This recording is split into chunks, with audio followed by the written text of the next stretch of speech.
The golden chandeliers of the Royal Palm restaurant cast a warm glow across the marble floors. Maya Torres adjusted her black uniform, her hands steady as she balanced a tray of water glasses. She had worked here for 2 years, saving every dollar for her graduate program. The restaurant catered to diplomats, celebrities, and royalty. Tonight would be no different, or so she thought. The front doors burst open. A group of men in designer suits swept inside, talking loudly in Arabic. At the center walked Prince Khalid al-Rashid, heir to a wealthy Gulf nation. His silk scarf draped perfectly over his shoulders. Gold rings gleamed on his fingers. He moved like someone who had never heard the word no. Maya's manager, Richard, rushed forward, bowing slightly. Your Highness, welcome. Your private dining room is ready. Prince Khalid barely glanced at him. Make sure the service is acceptable this time. Last month was a disaster. Richard nodded frantically. Of course, Your Highness. Our best staff will attend to you.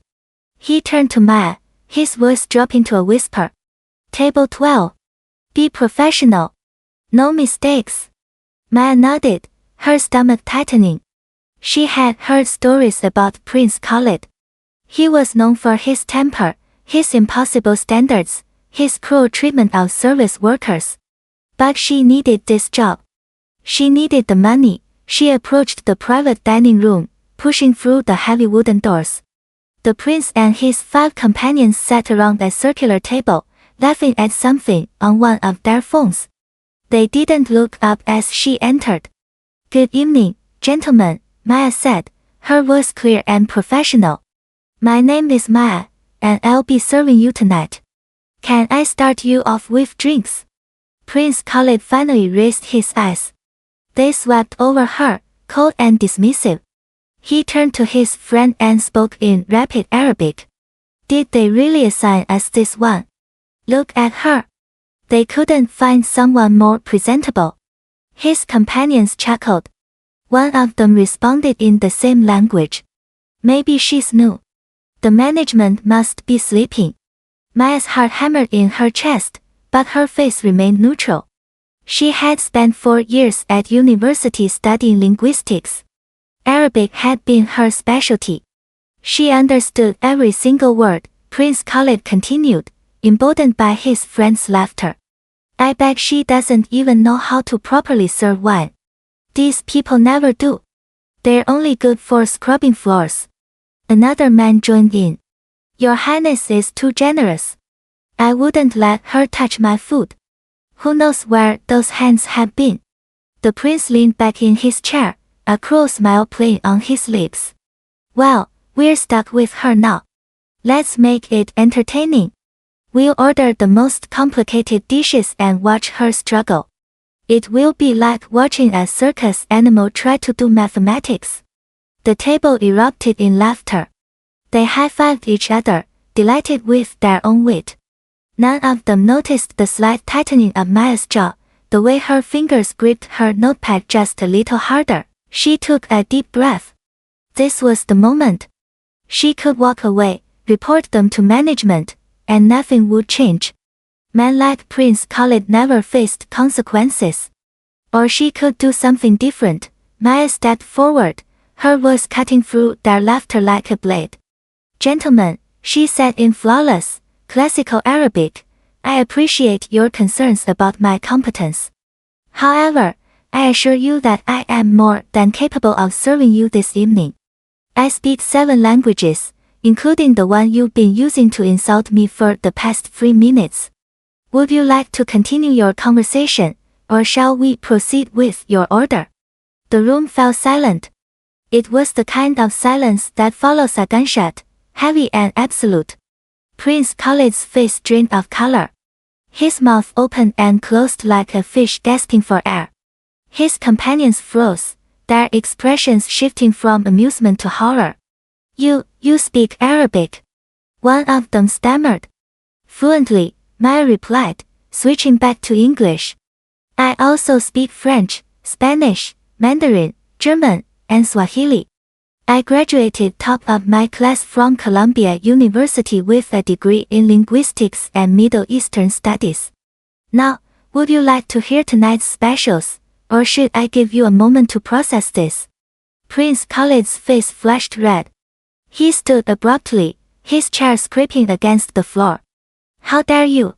Do you know who I am? I do, Maya said calmly. You're Prince Khalid al-Rashid, third in line to the throne. You're also someone who just spent 3 minutes mocking a woman based on the color of her skin, assuming she wouldn't understand.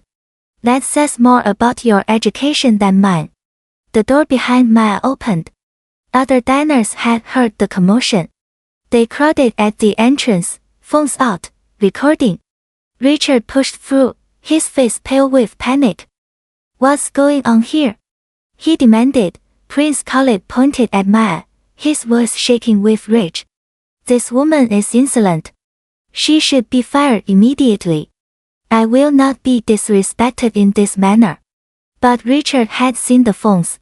He had seen the other customers' faces, their expressions of disgust directed not at Maya but at the prince. In the age of social media, this could destroy the restaurant's reputation if handled wrong. Your Highness, Richard said carefully, perhaps we should discuss this privately. No. Maya's voice rang out. I'm done being quiet. I'm done letting people like him treat me like I'm worthless. You heard what he said. Everyone heard what he said. A woman in an expensive dress stepped forward. I recorded the whole thing. He called her terrible names in Arabic. I speak it too. My husband is from Lebanon. Another man nodded. This is disgusting. Is this how royalty behaves? Mocking service workers. The crowd murmured in agreement. Prince Khalid looked around, panic replacing his anger. This wasn't how things were supposed to go. In his world, people apologized to him. They bowed and scraped. They didn't fight back. This is absurd, he sputtered. You're all making a mountain out of nothing. It was just a joke. A joke? Maya's voice was still. You called me an animal. You said I wasn't fit to touch your food. You mocked my entire race. That's not a joke. That's hatred. The woman with the phone held it up. This is already uploading to every social media platform. The world will see exactly what kind of man you are, Prince Khalid. His companions were already backing away, distancing themselves. They knew when a ship was sinking. Prince Khalid stood alone, his empire of arrogance crumbling around him. Within hours, the video had gone viral. 10 million views. 20 million. News outlets picked it up. Maya's name trended worldwide. People shared their own stories of discrimination, of being underestimated, of fighting back. The hashtag Justice for Maya spread across continents. Prince Khalid's family issued a public apology. They announced he would be attending sensitivity training. His position in several international business deals evaporated overnight. Universities revoked honorary degrees. The United Nations removed him from a humanitarian council. His own father called him a disgrace. Maya received hundreds of job offers. Law firms, international corporations, universities.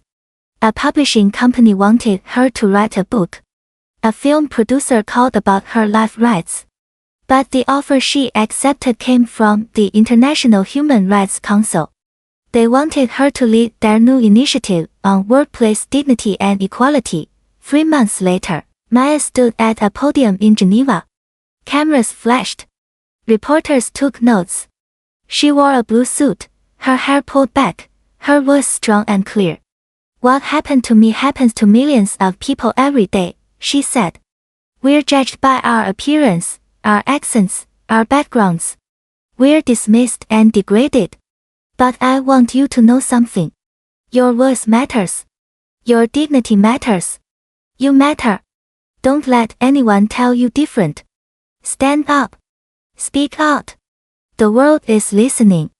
The audience rose to their feet, applauding.